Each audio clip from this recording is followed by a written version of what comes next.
के बल पे बल ना कर, इतना ना चल निकल, बल है तो बल के बल पे तू कुछ अपने बल के चल। नमस्कार, स्वागत है आपका प्रभात एग्जाम के हमारे YouTube चैनल पर। अगर आप हमारे चैनल पर पहली बार आए हैं तो हमारे चैनल को लाइक और सब्सक्राइब करना ना भूलें। तो चलिए शुरुआत करते हैं हम आज की वीडियो। दोस्तों, आप सभी ने पलासी के युद्ध के बारे में तो ज़रूर पढ़ा या सुना होगा, और अगर नहीं तो आप चिंता मत कीजिए। आज के इस वीडियो में हम आपके लिए पलासी के युद्ध से जुड़े कुछ सबक लेकर आए हैं। अगर आप यूपीएससी या किसी भी स्टेट पीसीएस की परीक्षा दे रहे हैं तो आप भी पलासी के युद्ध से कई बातें सीख सकते हैं। तो आइए सबसे पहले जानते हैं कि आखिर पलासी के युद्ध में हुआ क्या था। 23 जून 1761 को बंगाल में मुर्शिदाबाद के दक्षिण में 22 मील दूर भागीरथी नदी के किनारे पलासी नामक स्थान पर बंगाल के नवाब सिराजुद्दौला और रॉबर्ट क्लाइव के नेतृत्व में अंग्रेज सेना के बीच लड़ाई में मीर जाफर, जो नवाब के सेनापति थे, अंग्रेजों की मदद से बंगाल का नवाब तो बन गए, लेकिन केवल नाम मात्र का। अब बंगाल में वास्तविक ब्रिटिश शासन आ चुका था। इस युद्ध ने भारत में अंग्रेजों के पैर पहली बार एक राजा के रूप में जमा दिए, जब पूरा बंगाल उनके हाथों में आ गया। इस युद्ध से हमें आधुनिक जीवन में भी बहुत कुछ सीखने को मिलता है, चाहे आप प्रोफेशनल हो, उद्यमी हो या स्टूडेंट। इससे हम सभी को 5 चीजें सीखने को मिलती है। पहली, नैतिकता का तगाजा नहीं हो तो हर कदम जायज लगता है। जैसे कि सभी जानते हैं कि यूपीएससी की परीक्षा में एथिक्स का भी एग्जाम होता है, जिसमें हमें बेहद सतर्क रहने, नीति शास्त्र एवं मानवीय, सामाजिक, सैद्धांतिक एवं व्यवहार परक विज्ञान के बारे में जानने को मिलता है। जैसे नवाब सिराजुद्दौला के कई दुश्मन थे और उनमें मुर्शिदाबाद के धनी लोग जैसे राय दुर्लभ, अमीर चंद जैसे जगत सेठ थे। ये लोग भी अपने छोटे छोटे स्वार्थ के कारण अंग्रेजों से मिले हुए थे। उनकी बड़ी वित्तीय मदद से ही क्लाइव भारत के इतिहास को बदलने वाले युद्धों में से एक बैटल ऑफ पलासी को जीत पाया। उसमें मिले पैसे से क्लाइव ने मीर जाफर को खरीद लिया था, तो कुछ के निजी लालच ने देश की किस्मत को बदल दिया और भारत को करीबन 200 वर्षों के अमानवीय शासन में धकेल दिया। तो इससे हमें यह सबक मिलता है कि लालच और क्रूर लोगों के प्रति अपनी निगाह सतर्क रखें और बड़ा धोखा ना खाए। सबक नंबर 2, छोटी सेना अपने से 5 गुना बड़ी सेना को हरा सकती है। पलासी की लड़ाई इस बात का सबूत है कि अगर कुशलता, काबिलियत और साम दाम दंड भेद के बल पर लड़ाई लड़ी जाए तो एक छोटी सी सेना भी बड़ी सेना को हरा सकती है। ऐसे ही आप यूपीएससी में भी अपनी कुशलता और काबिलियत से भारत की सबसे कठिन परीक्षा में सफलता पा सकते हैं। यूपीएससी की परीक्षा काफी विशाल है। इसमें सफलता पाने के लिए आपको छोटी छोटी प्लानिंग करनी होगी, जिससे आप इस विशाल परीक्षा में सफलता हासिल कर पाए। जैसे पलासी के लड़ाई में नवाब की लगभग 50,000 लोगों की सेना के सामने ब्रिटिश कमांडर क्लाइव के पास केवल 8,000 की सेना थी। क्लाइव ने सबसे पहले तो अपनी क्षमता में कम होने की स्थिति का जायजा लेते हुए नवाब के सेनापति मीर जाफर को लालच देकर अपने साथ मिला लिया। फिर लड़ाई के दिन तक मॉनसून की शुरुआत हो गई। दोपहर की तेज बारिश में नवाब का सारा गोला बारूद गीला हो गया, लेकिन अंग्रेजों ने अपना बारूद तिरपालों के नीचे ढक रखा था। उनकी फायर पावर में कोई कमी नहीं आई और बाजी पलट गई।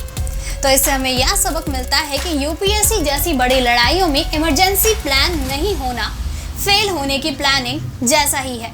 सबक नंबर 3, शत्रुओं पर नजर। आप कितने भी शक्तिशाली हो, शत्रुओं पर नजर रखें और उन्हें कमजोर बिल्कुल भी ना समझें।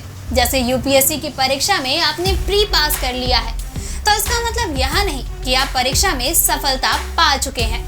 अभी भी आपको मेंस और इंटरव्यू के लिए तैयारी करनी है और उसमें भी सफलता हासिल करनी है।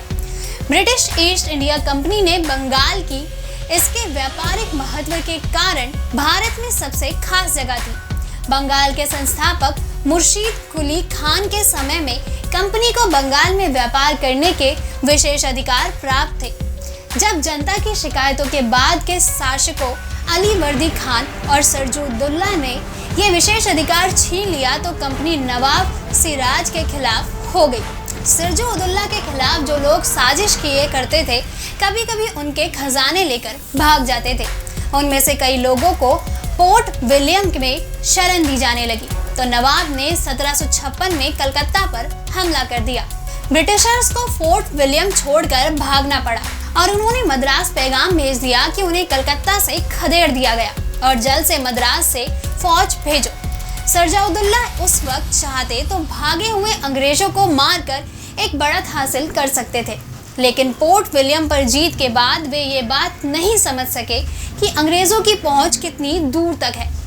वे बहुत बड़ी नौसेना से पूरी दुनिया में कहीं से भी साधन और सैनिक ला सकते थे, किसी भी पोर्ट को ब्लॉक कर सकते थे।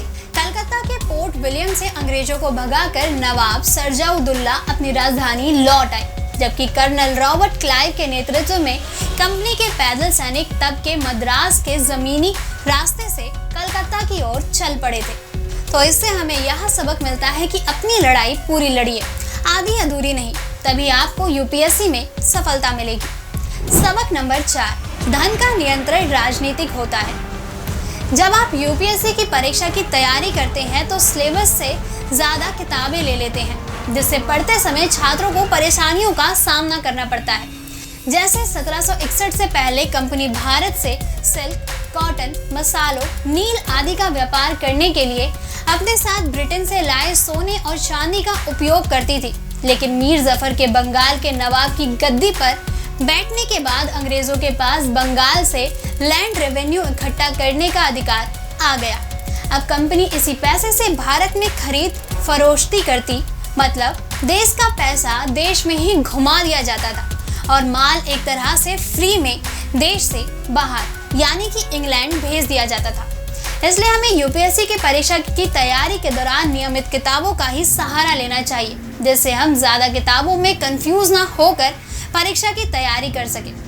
तो इससे हमें यह सबक मिलता है कि जिसके हाथों में पैसे की कमान, उसका हर वाक्य एक फरमान। सबक नंबर 5, जो भी करे अपने बलबूते पे करे। यूपीएससी की तैयारी के दौरान हम कई बार कोचिंग पर निर्भर हो जाते हैं। जैसे नया नवाब मीर जफर और उसके बाद मीर कासिम चाहते हुए भी अंग्रेजों की मनमर्जी का विरोध नहीं कर पाते थे, क्योंकि उनके पास वास्तव में ताकत ही नहीं थी और वे अंग्रेजों की सेना के बलबूते गद्दी पर बैठे थे।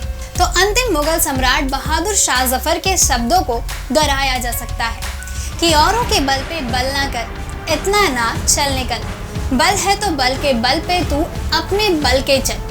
ठीक इसी तरह यूपीएससी की परीक्षा की तैयारी अपने बलबूते पे करे, किसी पर निर्भर होकर नहीं। तो दोस्तों, आज के इस वीडियो से और इतिहास की बड़ी लड़ाइयों को समझकर अपनी प्रोफेशनल और पर्सनल लाइफ में हम बड़ी गलतियों से बच सकते हैं। दोस्तों, अगर आपको हमारा ये वीडियो पसंद आया हो तो इसे अपने दोस्तों के साथ भी जरूर शेयर करें और अगर आपके पास हमारे लिए कोई भी सवाल है तो इसे कमेंट में लिख के हमें जरूर बताएं। जल्द आपसे फिर मुलाकात होगी एक नए टॉपिक पे, एक नई वीडियो के साथ। तब तक के लिए नमस्कार।